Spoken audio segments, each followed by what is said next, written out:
Thank you for joining us here on Earn the Right, your audio platform for building reputation-based authority. What we're all about is turning credibility into recognition and recognition into opportunity. This show is for credible founders, professional experts, and solo practice owners who have earned their stripes and are ready to amplify their voice.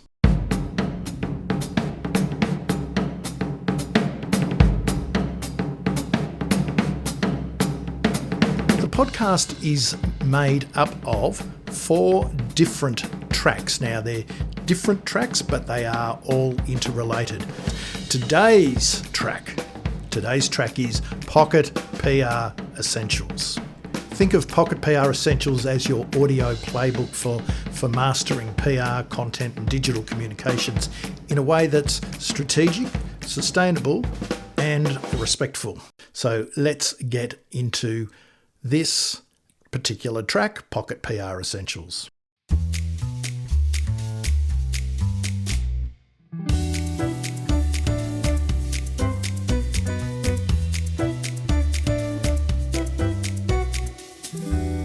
Pocket PR Essentials, episode number 7, introducing my marketing communications pyramid. Thank you for making it this far. You're a week into this micro coaching. We're going to continue on the theme of big picture.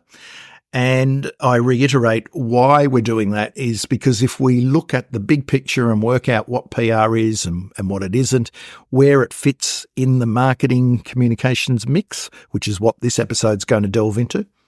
And also, as marketing, what is commonly thought of as marketing. And the reason is just if we zoom out and we get a bit of clarity on this, then you're going to be in a position to think more strategically. And once you can think more strategically, you can burst forth with enthusiasm and clarity and confidence. And, because there's so many tactics and don't worry, we're going to get into the weeds. But if you don't go through this process first, I believe, and go straight into the weeds, you'll get entangled very quickly. This, just about every business that I've ever seen loves the weeds and the tactics and the tech and the shiny new toys, but is not doing a lot of things strategically. And you can't understand the strategy unless you understand where all the moving parts are. So today I just want to unpack my marketing communications pyramid. And this is a frame, I suppose you could call it a framework. I've been using this for many, many, many, many years to break down the various elements that make up what you could call, or what some call, the marketing mix. The marketing communications mix is probably more correct terminology.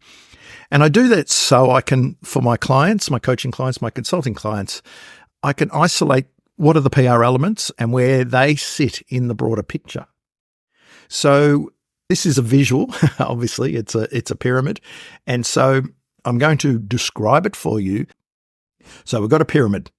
Now, at the bottom, we have, at the very bottom, at the very base of the pyramid, it's shared. It's shared between owned media and social media. Owned media, and we will be coming back to this again and again and again, but owned media are those media channels you own and control. So a podcast is something you own and control. Your blog, your website, your live stream show, your email newsletter, the subscriber list that the newsletter goes out to, webinars, events, books, ebooks, guides, that sort of thing. This is what we call owned media. I'll put YouTube in there as well, but as I like to say, you don't own and control YouTube, but you do own obviously the content you put on it and the videos. But if YouTube went down tomorrow, which is very unlikely, but you can still use another video player to put those videos on your website. So videos and live streams are part of the owned media remit as far as I'm concerned. And next to it in lockstep is social media. And of course, social media is everything from Twitter, LinkedIn, Instagram, Facebook, Pinterest, all the things that you might be on one or more or all of them. And that's the social media. And there's 2 parts to social media, really. There's the content that you put on it. And it's, social media is driven by content, but it's also driven by participation. That's the social side of social media. Without the social, and that's the participation, the commentary, commenting on other people's posts, etc. It's just media. So at the very base, we have owned media and social media. And we will be looking at these, really dissecting them from a PR perspective. But let's just still stay in the helicopter above Earth for the moment. The next layer up is what we call earned media. Now, earned media, what falls under this? This is it's getting exposure. I suppose you could say it's getting editorial exposure in independent third-party channels. So at its greatest and highest, you might be on TV. You might get an interview on TV or an interview on Talkback Radio, or you might have a profile written in your trade journal that services your industry or your local newspaper, or you might be quoted by a magazine or an industry newspaper or white paper that someone does. You get the idea there. But of course, today earned media is really broader than that now. So when we talk about, going out and getting coverage for our brand, our product, our thought leadership, our thinking, our, organisation, we call that media relations in the PR game. And that means we're building relationships with the key media that are really important to us. And so it has stemmed from those mainstream type media outlets. But of course, today the media has taken on a whole new ballgame, a whole new meaning, and it's got everything from, blogs and blogs run by individuals, blogs that are published by brands and organizations, but they've built an audience and they need other people to submit articles and opinion pieces for them, for example. Podcasts, if you're on someone else's podcast, that is a great earned media opportunity. And so some people would say that, a podcaster is really an influencer. Forget the names of it. They're a podcaster, they're a content creator, they might be an influencer. So if we put it under the whole media and influencer relations, that is what earned media is all about. So anything, I guess, where it's, there's implied third-party endorsement by being on someone else's media outlet. So that's earned media, really important. And for a lot of people, that's all PR is, but it's just one part of the PR pie, as you will no doubt have grasped as a result of listening to previous episodes. And so what we're trying to do with owned media, earned media, social media, we're trying to build our audience. We're trying to deepen the level of connection we have with that audience. It's driven by content, and so it's a content-first approach. But of course, there's relationships built in there. We're trying to, deepen connection with our audience and reach new people all the time. That's how we grow, by reaching new people. And so if we look at the foundations, what we're trying to do is build recognition for our brand and our ideas and our expertise. And I'm not talking just, I know that brand, I know that person, brand recognition. I'm talking about something deeper than that. You're becoming recognized for who you are and what you do and what you offer and what audience you serve and what you stand for. So there's, recognition is a multidimensional thing. Resonance is really important because we want to be able to get out there and resonate with our story and our message. People might look at our stuff or read our tweet or, take in our quote, but if it doesn't resonate with the target audience that we're aiming for, then we need to go back to the well and try and, make sure that our content is resonating. And you're not going to knock it out of the park every time, but over a period of time, being able to resonate with our content is really important. Relationships, we're wanting to try and build relationships with the media, with influencers, but also with our social media followers and people who subscribe to our owned media content. We want to build and deepen those relationships. It's absolutely critical. And reputation. Everything we do should be trying to continue to be building our reputation ongoing.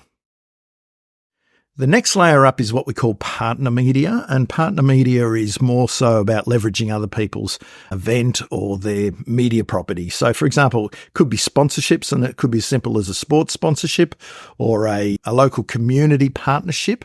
Now, that may or may not include elements of owned media, earned media, social media, and it might be paid.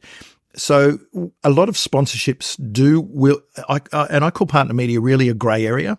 If owned media, earned media, and social media very strongly in the PR camp, partner media is a bit of a grey area because a lot of marketers handle the sponsorship side of things. If you're going to sponsor a large event or a sports property or a sporting organisation or a team, then that's kind of falls into a little bit of marketing. But a lot of PR people do manage those types of sponsorships and leverage them. When it comes to community partnerships, these tend to be probably more under the PR remit, where you're trying to deepen your roots within the community in which you operate. And part of that is that license to operate is really to partner with community organisations, causes, issues, that side of things, and then leverage that cause or issue publicly. Use your platform to promote that cause or issue. Next layer up, we have paid media. Now, this is really very much in the marketing remit, social ads. So that could be anything on LinkedIn, could be TikTok, Twitter, could be Facebook, Instagram, etc. You'd include their Google ads, paid search, and of course the traditional media, radio, TV, newspapers, magazines, etc. And, paid media should be for leads and sales specifically, and zooming in and getting to the right audience through your paid ads and getting them to take action. Now, whatever that action is, that's to do with whatever your business is. But the call to action might be directly for a sale, or it might be to sign up for an event or download a white paper that then leads into a conversation with a client or a potential client.